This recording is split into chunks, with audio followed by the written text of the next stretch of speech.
Welcome back to our special discussion right here on News First. Ambassador, what is the way forward for Sri Lanka in terms of reconciliation and accountability? I think Sri Lanka has the answer, and I keep coming back to the LLRC recommendations, and not. I say that because they covered a wide range of issues. They talked about human rights writ large. They talked about freedom of the press. They talked about accountability. They talked about rule of law, about ethnic reconciliation, all kinds of things. And they really, I think, did a great job in general in that. And I think, and it's the government's own product, and it's what citizens of this country want this government to implement. So I think you've got your way forward right there. In terms of the relationship with the U.S., bilaterally, I think we're on solid footing. I will say, in my almost 3 years here, even though there have been some tense moments, government to government and all of that, and some unhappy developments, on both sides, I've always been able to have access to the senior-most leadership of this government. People have always been willing to talk to me, to exchange views. So I felt that I was able to be an effective representative of my government and to convey back to my government how Sri Lanka felt. So despite all the fuss and the headlines, I think it's a very solid relationship, and I'm confident Ambassador Saisan will continue. Ambassador, the United Nations too released a report on Sri Lanka, which is named here in Sri Lanka commonly as the Darusman report. So you all do not want this particular report to be taken into the subject, but the report submitted by the LLRC, or the Sri Lankan government itself, which is named as the Lessons Learned and Reconciliation Commission report. So you all want this particular report to be fully implemented, and that is the requirement. That is the requirement of the international community. Am I right? No, you shouldn't talk about requirements. Okay, what we have looked for, and again, I cannot speak on behalf of the international community. I speak on behalf of my government. What we want to see is a Sri Lanka where every community feels at home, where people feel they can contribute, where people are not afraid, where people have confidence in the rule of law. And Sri Lanka is making efforts to head in that direction. And we see the LLRC report primarily because, and I'll use one of Minister Peiris's favorite phrases, it's a homegrown report. It's a homegrown solution.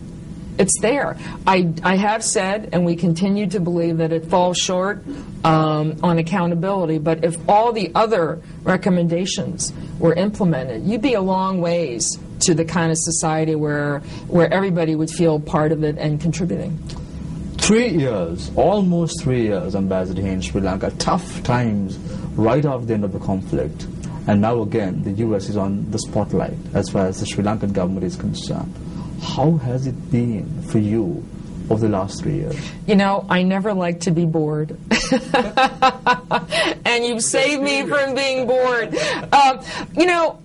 I'm thinking about this a lot, obviously, as I get ready to leave, and I have a couple of thoughts. One is, and I know this is a cliche, but you have such a beautiful country. It is breathtaking, and I have made an effort to see as much of it as I can. And I look out the view of my office window onto the ocean, and I just can't feel so lucky to have that kind of view and to be in such a gorgeous country. So I have to say that.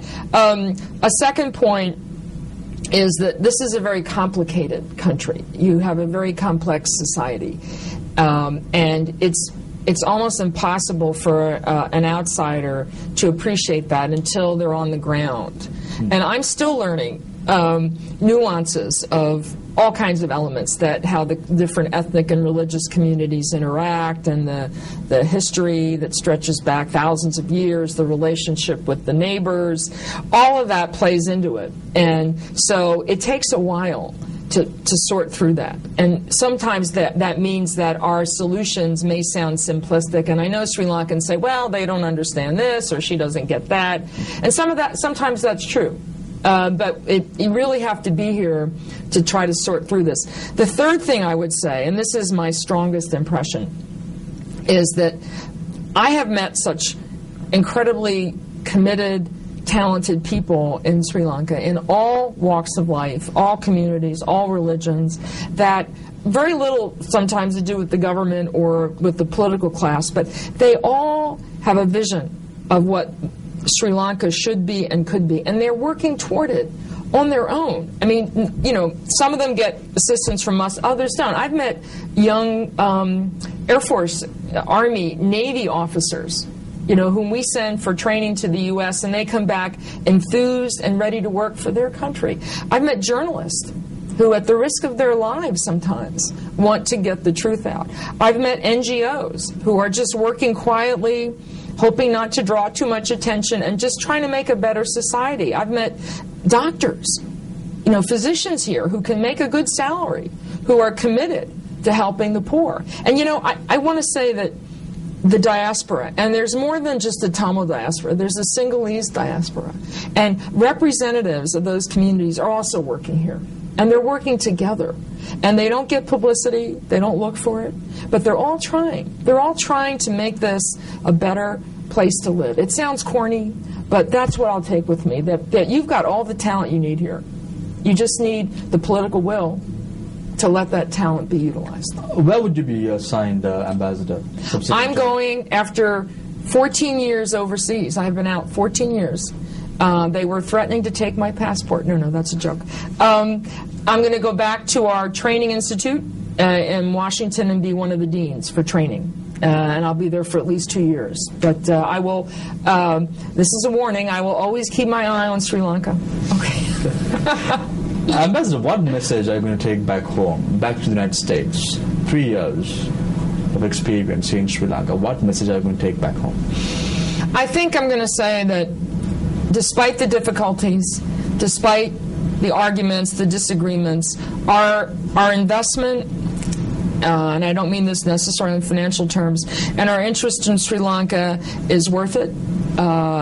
Sri Lanka, I think, is happy to remain in the democratic camp. Sometimes we feel it needs support to stay there, but the return is so rewarding that I think that we need to stay engaged, and I think that's what the Sri Lankans want as well. Final question, Ambassador.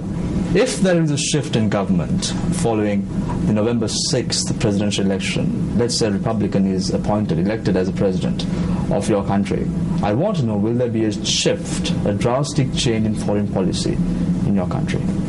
I don't think you'll see a drastic change at all, because we adhere to the same principles. And our principles that underlie our policy here in Sri Lanka are based on respect for human rights, the community of democracies, and really sharing the interests that we have in common with Sri Lanka. So while obviously I cannot speak for any future administration, I don't see any major shift. We'll remain engaged and we'll continue to promote the same values and principles we have so far. Ambassador, I wish you all the very best for the future, and thank you very much for joining us right here on News. Thanks a lot.